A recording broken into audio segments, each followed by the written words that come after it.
Assalamualaikum warahmatullahi wabarakatuh. Di sini kami akan mempresentasikan framework yang pada IT Audit, yaitu IT Infrastructure Library atau ITIL. Pertama-tama, perkenalkan nama saya Bernard Abdurrahman sebagai moderator. Perkenalkan, nama saya Muhammad Faridiansyah. Perkenalkan, nama saya Diroza Aulia.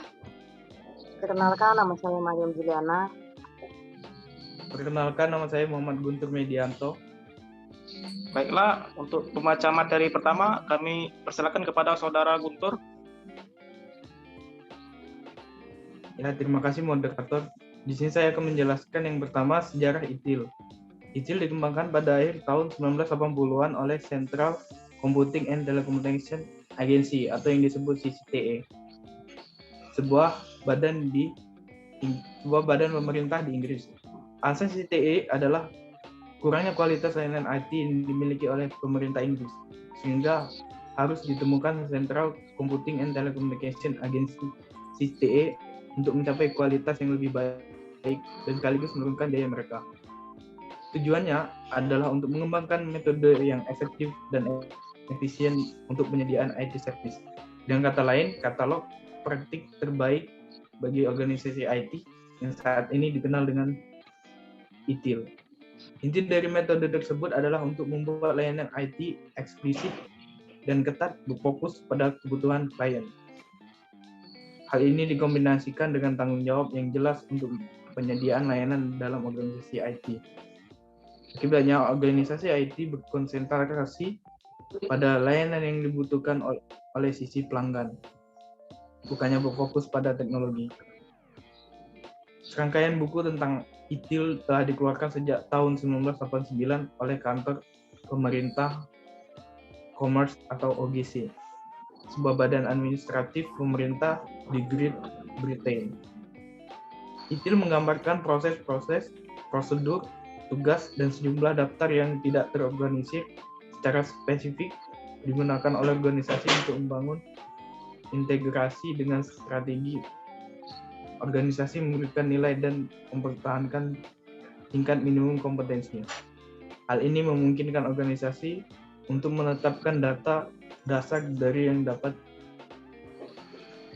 merencanakan, melaksanakan, dan mengukur. Hal ini digunakan untuk menunjukkan kepatuhan dan untuk mengukur peningkatan. ITIL 3 bukanlah sebuah standar, tetapi hanya kerangka yang berisi 8 seri mengenai praktek terbaik mengenai IT Service Management dan distribusi IT Service yang berkualitas tinggi. 8 seri tersebut adalah sebagai berikut.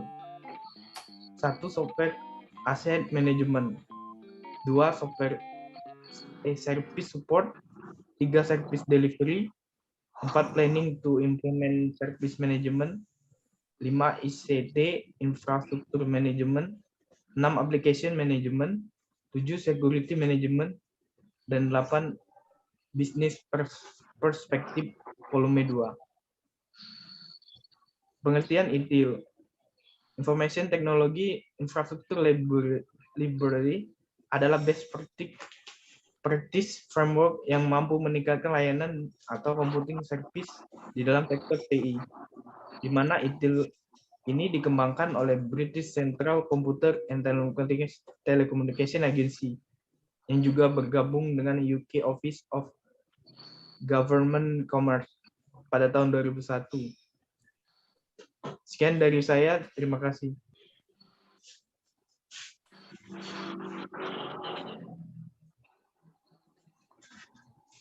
Baiklah, saya akan melanjutkan dari proses ITIL. Proses ITIL terbagi menjadi 5 bagian. Yang pertama, service strategi proses. Service strategi proses merupakan literasi pertama dalam siklus layanan ITIL. Service strategi dibuat perencanaannya terhadap layanan proses-proses yang dilakukan pada strategi ITIL. Kedua, service design proses.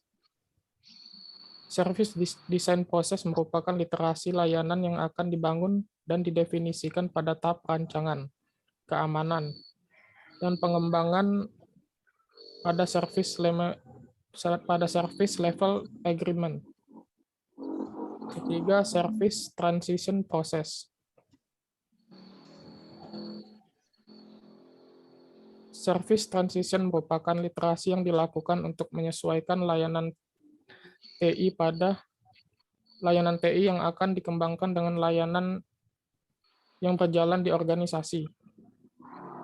Pengecekan terhadap layanan TI di sini akan dijalankan dan dilakukan guna melihat keamanan dan kekurangan yang muncul untuk diubah kembali sebelum diimplementasikan. Keempat, service operation process. Service operation merupakan tahap implementasi dari layanan TI yang akan dikembangkan, membuat perangkat dokumen yang mengatur regulasi layanan seperti standar operation procedure SOP, manual petunjuk pemakaian layanan kepada pengguna layanan. Yang kelima, continual service improvement.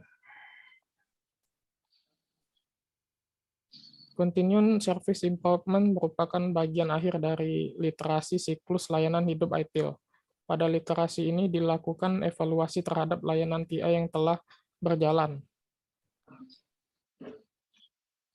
Baiklah, selanjutnya ada kelebihan. Yang pertama, pelayanan ITIL yang sudah terbukti dan digunakan secara global. ITIL memberikan konsep umum dan istilah dalam serangkaian best practice terintegrasi yang berkembang untuk memenuhi kebutuhan pasar dalam siklusnya secara berkelanjutan. Organisasi di seluruh dunia telah menunjukkan bahwa mereka dapat beradaptasi dan menyesuaikan ITIL sesuai dengan kebutuhan bisnis mereka. 2. Peningkatan kepuasan dan hubungan pelanggan dengan perusahaan ITIL dirancang untuk membantu setiap orang untuk memusatkan perhatian mereka pada kebutuhan pelanggan dan pengalaman user daripada terlalu berfokus kepada masalah teknologi. Ketiga, kualitas layanan yang lebih baik dengan mengadopsi konsep yang sudah terbukti. Penyediaan layanan dapat dengan mudah memberikan layanan secara konsisten dengan tingkat layanan yang sudah disepakati, efisien, dan efektif. Tim support dapat memberikan layanan dengan cepat, mengurangi downtime dan gangguan. 4. Produktivitas yang lebih baik bagi perusahaan.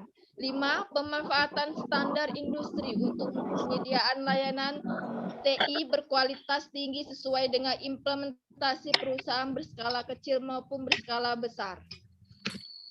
Baik, saya akan membacakan kelemahannya. Kelemahan dari konsep dari ITIL yang berkohensif dalam sifatnya dan penggunaan yang loose dapat menyebabkan biaya yang cukup besar. Versi 3 dari ITIL mencakup keseluruhan life cycle sehingga tidak mudah dimengerti. Di mana versi 2 dari ITIL hanya berfokus pada produksi dan support untuk proses sederhana, sehingga lebih mudah untuk dimengerti. Buku-buku ITIL terlalu mahal sehingga tidak terjangkau bagi pengguna non-komersial. Implementasi dan credentialing dari ITIL membutuhkan pelatihan khusus.